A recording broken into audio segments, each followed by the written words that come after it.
Bonjour.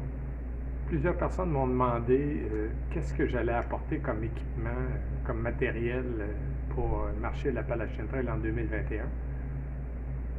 Je me suis dit que ça pourrait être peut-être intéressant pour que je vous partage les grands choix que j'ai faits basés sur la marche que j'avais déjà entamée l'an dernier et ce que j'avais appris là, pendant ce mois de marche, les 1000 km que j'avais marché. J'avais eu froid, j'avais aussi trouvé à un certain moment donné que mon sac était un peu lourd, puis ça m'a amené à modifier les choix que j'avais faits. Chaque choix sont individuels, bien entendu. Il n'y a pas deux personnes qui choisissent les mêmes équipements pour toutes sortes de raisons, à commencer par nos préférences et nos dispositions par rapport à notre capacité à porter lourd ou pas. Une chose certaine, la plupart des marcheurs privilégient diminuer le poids. Et plus on marche longtemps, plus on se rend compte de l'importance d'avoir un équipement durable, assez imperméable, bien que rien n'est imperméable totalement, mais du moins qui protège les choses essentielles le plus longtemps possible en cas d'averse et de pluie prolongée, ce qui est inévitable sur l'Appalachian Trail. C'est important d'avoir des équipements qui peuvent avoir plus qu'une fonction quand c'est possible, des vêtements qui peuvent avoir plus qu'une fonction quand c'est possible, qui peuvent continuer d'être chauds, même humides, et des équipements qui vont résister, bien entendu, aux odeurs, parce que c'est inévitable qu'on ne pourra pas les laver tous les jours, non, personne amène énormément de vêtements à changer, donc tout le monde finit par reporter les mêmes vêtements plusieurs jours de suite. Donc, sans plus tarder, mon sac, c'est un sac de 38 litres. Donc, c'est pas très gros. Ceux et celles qui ont marché dans les années 80 avec des sacs, que le sac lui-même pesait 4 kg, 5 kg, pas 4 kg, mais 2 kg, 2 kg 500. Aujourd'hui, c'est un sac qui pèse au total à peu près 1 kg à l'âge, comme je le disais, 38 litres, qui est fait d'un matériel imperméable. L'intérêt de ce matériel-là, c'est qu'il ne conserve pas l'eau lorsqu'il pleut dessus, de sorte que je n'ai pas besoin de transporter un sursac qui ne sert pas trop souvent, puis qui fait un excès de poids également, puis qui de toute façon prend souvent dans le vent au moment où on s'y attend le moins. C'est un sac que j'ai dû imperméabiliser pour pouvoir assurer sa plus grande étanchéité. À l'intérieur du sac, moi, mon système, c'est que tout à l'intérieur du sac qui peut être mouillé est à l'intérieur d'un autre sac qui lui-même est dans un tissu imperméable. Donc, j'ai dans mon sac ma tente Z-Pack Duplex, c'est un des modèles les plus couramment utilisés qui pèse à peu près 550 grammes, un petit peu plus avec les piquets, qui ne peut être monté qu'avec des bâtons de marche ou quelque chose de semblable. J'ai tous mes vêtements imperméables, pantalons et blousons. Le seul blouson que j'ai, c'est un blouson imperméable très léger. J'ai des poches comme ça, justement, qui sont faits Dyneema. En anglais, ils appellent ça des pods. C'est des pochettes qui sont imperméabilisées également, là, qui sont scellées, qui sont pas complètement waterproof. Si elles tombaient dans l'eau, bien entendu, l'eau s'insérait, mais qui peuvent, une fois protégées dans le sac, là, avec la double couche, là, faire en sorte que les vêtements vont rester secs. À l'intérieur de ces pochettes-là, ici, j'ai mon blouson en duvet, qui est essentiel pour les nuits, qui est pas un duvet il n'est pas très épais, là, mais qui va, le traditionnel puffy, là, qui est essentiel pour toutes les nuits fraîches des premiers mois. J'ai également à l'intérieur une tuque incontournable, un boff également incontournable que je vais utiliser autant de jour que de nuit, de différentes façons, là, selon les conditions. J'ai ici une pochette également que j'ai fabriquée moi-même, qui est en X-Pack, qui, elle, sert à plusieurs fonctions, là, qui peut être portée à différents endroits, mais qui peut servir également lorsqu'on est en ville pour transporter les choses qu'on ne veut pas laisser dans notre sac et à l'auberge lorsqu'on se déplace à l'extérieur. C'est une pochette qui est attachée sur ma ceinture de taille la plupart du temps lorsque je marche, puis qui peut contenir une multitude d'objets, des repas du jour, ou également la frontale. À l'intérieur du sac, j'ai également, bien entendu, bon là, la cuillère, l'essentiel longue cuillère pour aller chercher dans le fond des sacs de nourriture. C'est le seul ustensile que j'ai pour normalement l'ensemble du sentier. J'en ai une deuxième de spare parce que l'an dernier, j'en avais perdu une lorsque j'avais marché le SIA au Canada. Et c'est assez difficile de marcher pendant 3 jours sans cuillère. Marcher, c'est pas trop difficile, mais manger, ça l'est un peu plus. Le reste des vêtements, j'ai un pantalon en duvet également. Le pantalon en duvet, lui, sert surtout la nuit pour lorsqu'il fait très froid, là, pendant encore une fois les premiers mois. Donc, c'est un pantalon en duvet très léger, ultra léger, mais qui va me tenir au chaud pendant les nuits. J'ai également des mouflons en duvet qui vont également, au lieu d'avoir des chaussettes en laine, j'ai des mouflons en duvet. En plus de ça, j'ai 2 petits, j'appellerais ça là, des surmouflons imperméables qui me permettent de marcher avec mes mouflons dans la neige ou même sur des surfaces mouillées pour les protéger lorsqu'on a à marcher autour du shelter ou de la tente là, les soirs frais et humides. 2 paires de bobettes, une qui va être portée sur le corps, une pour le soir. 2 chandails, j'en ai un que je porte déjà à manches longues en laine mérino. J'en ai un deuxième de surplus que plusieurs n'ont pas. Moi, je préfère en avoir un autre de surplus, plus un autre chandail en laine mérino, mais lui, c'est un t-shirt à manches courtes. Très utile. Le tout en laine mérino parce que quand c'est humide et froid, vous êtes toujours content de les avoir. Puis quand ça devient plus chaud, mais vous êtes encore bien à l'aise avec ces vêtements-là qui ne sentent pas trop. 2 paires de chaussettes, la marque emblématique, ou en fait la marque utilisée par tous et par moi-même depuis que je marche les longs sentiers, Darn Tough, fabriqué au Vermont. C'est pas un hommage à M. Sanders, au sénateur du Vermont, mais ça vient du même État, puis c'est fait pour durer, ils sont garantis à vie, puis moi je les ai portés dans des conditions extrêmement difficiles à tous les jours, puis vraiment, là, ça tenait les pieds au chaud, presque comme un bas en néoprène, donc ça fait en sorte que justement, j'ai pas de bas en néoprène ou en Gore-Tex ou rien de ça. Dans l'eau, au froid, vous gardez vos chaussettes, puis vous allez survivre. Vous allez avoir les pieds froids, mais vous allez survivre. Le tout, encore une fois, dans une pochette de ce type-là.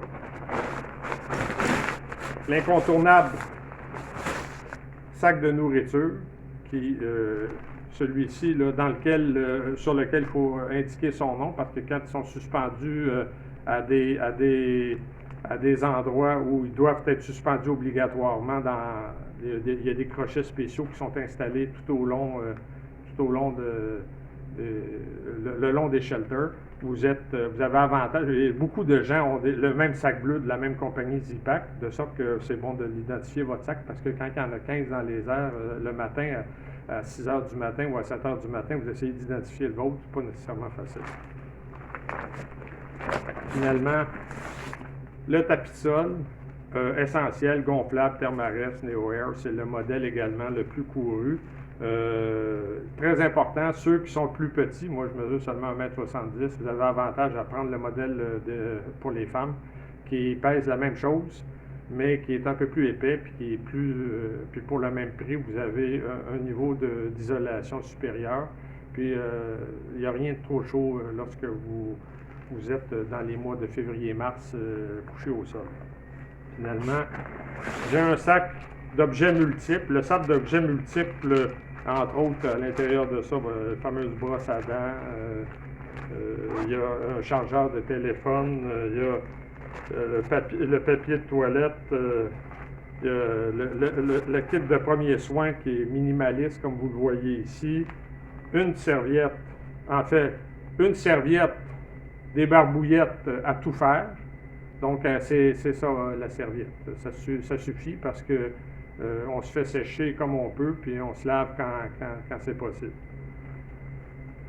Puis lorsqu'on arrive en ville, ben, ils ont des serviettes. Donc, l'ibuprofène, essentiel, particulièrement pour tout le monde en fait. Plusieurs l'appellent la vitamine I. Moi, quand j'avais mal au dos, quand j'avais mal aux jambes, c'était bien utile. Ça, Body Glide, j'étais parti sans ça, je connaissais même pas l'existence de ça. Je ne suis pas un coureur d'ultramarathon, mais j'avais déjà couru des marathons sans jamais avoir de problème. Mais après une semaine, le Body Glide est devenu essentiel. Ne partez pas sans ça, parce que vous allez avoir des irritations. Ça peut être sous les bras ou entre les jambes.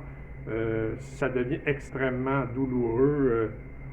Ça devient ça peut devenir votre seule préoccupation de la journée. Donc, une petite couche de Body Glide fait toute la différence. Ajoute grandement à votre bonheur. Bon, le reste, un petit peu de savon, pas trop, un savon liquide. En fait, je l'apporte, c'est pas trop certain pourquoi. J'en ai probablement 10 fois trop, parce que normalement, on prend seulement la quantité dont on a besoin pour quelques jours. Mais ici, j'en ai trop. C'est essentiellement ça. J'ai un crayon pour la postérité. Puis, mon chargeur, ça c'est le chargeur de téléphone, c'est la batterie de recharge pour le téléphone, toujours essentiel quand on est 5 à 6 jours de suite dans le bois, le téléphone lui-même qui sert non seulement comme appareil photo, mais qui sert également pour maintenir l'application Godbook, l'application Godbook qui est en quelque sorte, qui est la carte. Finalement, tout au fond du sac, bien protégé par un autre sac en Dynéma ultra étanche. Dans un sac étanche, c'est l'inévitable sac de couchage. Moi, c'est un sac de couchage que j'utilise. Moins 7 degrés, si je me souviens bien. Très bon. Avec ça, plus les vêtements que je vous ai montrés antérieurement, on est bon jusqu'à... L'an dernier, j'ai passé au travers de moins 10 sans aucune difficulté, là, et probablement on aurait pu aller jusqu'à moins 15. Là. Finalement, à l'extérieur du sac, je ne sais pas si vous le voyez, la bouteille d'eau portée sur le devant ici, une pochette pour transporter le téléphone, 2 pochettes de taille pour transporter une multitude d'objets auxquels vous voulez avoir accès tout au long de la journée sans avoir à déposer votre sac des deux côtés. Et un des sacs que je vous montrais un peu plus tôt, lui, vient s'ajouter sur le devant. Sur le côté, je porte avec fierté l'insigne du SIA, le Sentier international des Appalaches au Québec, le GR1, le GRA1 également, qui m'a été envoyé. Merci Isabelle. Et je porte également mon étiquette de l'an dernier de l'Appalachian Trail 2020, qui cette année où j'avais le numéro 422 l'an dernier. Cette année, je ne sais pas quel numéro que j'aurais eu, mais pour l'instant, ils ne mettent pas de nouveaux étiquettes comme ça. Très important, je n'en avais pas parlé antérieurement, les mitaines imperméables, isolées, très minces, ultra légères, mais surtout imperméables. Ne partez jamais sans elles. L'an dernier, j'ai gelé des mains, puis quand j'ai tellement gelé des mains à un moment donné que je n'étais plus capable de détacher mon sac à dos que j'avais sur le dos pour pouvoir essayer d'avoir accès à mes vêtements pour me réchauffer. Avoir les mains, on s'en rend compte qu'on est plus capable de leur importance lorsqu'on en a vraiment besoin. Des bâtons de marche. Une deuxième bouteille. J'ai des souliers dont je vais probablement me débarrasser aussitôt qu'il va faire un petit peu plus chaud. Dans mon sac, j'ai un autre petit sachet où l'incontournable filtre à eau. Moi, l'an dernier, j'avais... là, cette année, j'ai celui-ci qui est très bien. Là. Je l'ai déjà utilisé à quelques reprises. L'an dernier, j'avais un autre modèle, le Sawyer Mini ou le Sawyer Micro, je ne me souviens plus exactement. Que ce soit un ou l'autre, ils sont très bons. Ça fait l'affaire.